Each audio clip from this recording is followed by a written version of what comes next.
Et 1, 2, 3, 4, 5, 6, 7 personnes à venir vous parler de vous. Le déclic et claque, on intervient dans tous les collèges, on ne fait pas de différence. Privé, public, ZEP, pas ZEP, on fait tout, nous, on n'a peur de rien. Donc l'idée, c'est vous donner peut-être des déclics, vous débrider des choses, vous lever des freins, parce qu'on en a tous. Hein. Moi, quand j'étais au collège, j'avais pas la chance d'avoir des gens qui venaient et qui intervenaient et qui nous parlaient d'orientation. Moi, j'avais plus des gens dehors qui me parlaient de désorientation. J'étais pas très bon à l'école, mais je sais pas pourquoi j'ai réfléchi bizarrement. Je me suis dit, tiens, je vais faire des conneries. C'était pas la peine parce que j'étais nulle en anglais, j'étais nulle en allemand, j'étais nulle en français, j'étais nulle en histoire géo. J'étais très timide. J'avais donc aucune perspective possible pour moi. J'étais juste la bête de foire de la cour de récré. Après la cour de récré, khalas, personne ne s'occupait de moi, tu vois. Donc c'était vraiment pour moi un grand cauchemar quand en 3e, on m'a demandé « Bah alors, qu'est-ce que tu veux faire ?» Et le soir, je me couchais et puis je me disais, mais le lendemain, j'y retourne, mais quelle horreur! Enfin, pourquoi je fais ça en fait? On m'a envoyé à l'école primaire, on disait on ne sait pas trop ce qui va devenir en allant à l'école primaire. On m'a toujours dit que j'étais nul parce que je foutais rien. Maintenant que je me mets à foutre quelque chose, j'ai des beaux résultats, j'y arrive. Et pourquoi est-ce que j'ai pas fait ça avant? Ma scolarité, elle aurait été bien plus simple. Qu'est-ce que je veux faire après? Tout le monde a déjà des idées. Moi, je veux faire du foot, mais je suis nul au foot. Je fais comment? J'ai essayé de voir plus grand. J'avais pas de gros moyens financiers, n'importe quoi, mais je voulais aller dans une grande école. J'ai toujours été ambitieux, j'ai toujours été tenu par un rêve, c'était celui d'être avocat. Quand on est déterminé, qu'on sait ce qu'on veut, souvent les gens ils nous prennent un peu pour des dingues. Vous voyez, on n'est pas obligé d'être issu de grandes études pour faire de grandes choses. Je travaille dans l'industrie pharmaceutique, je suis responsable d'équipe production.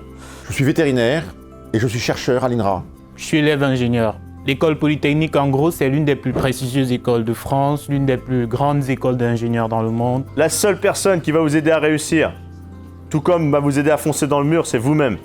Ayez de l'ambition, ayez des rêves maintenant pour essayer de les atteindre et donnez-vous les moyens de les atteindre.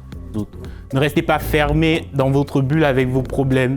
Essayez de vous ouvrir. Vous avez le droit de rêver un avenir heureux. C'est pas cool ça comme truc? Eh ben si.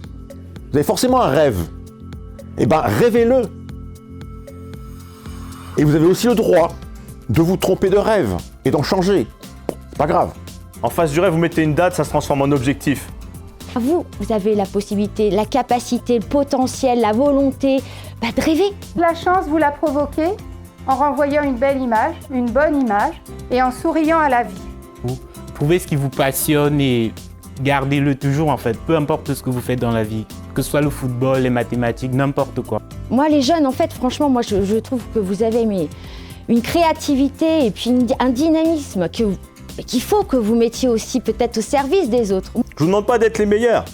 Ça sert à rien d'être le meilleur, c'est pas forcément celui qui gagne. Hein. Mais je vous demande d'être au top. La personne qui, in fine, est la clé de votre propre réussite, c'est vous. Il faut croire en vous, en fait. Le principal, c'est d'avancer.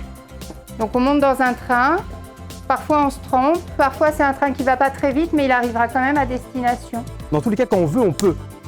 Mais si on peut, alors on doit. Mais comment tu veux savoir si l'eau de la piscine elle est bonne si tu sautes pas dedans? Saute! Si elle est pas bonne, c'est pas grave, tu ressors. Là, ton prénom? Zinedine. Comme Zizou. Donc toi aussi déjà t'as un prénom, t'es obligé de réussir, t'as pas le droit. Zizou il a jamais échoué. Ton agent. Et ben voilà, donc bosse bien et t'inquiète, je te mets mon numéro de téléphone et... Mon autre salaire c'est vous. C'est-à-dire que là je suis bénévole, mais ce qui me fait du bien c'est de venir voir des gens qui sont comme moi j'étais il y a quelques années. Donc tout ce que je vous souhaite, c'est tout le bonheur du monde.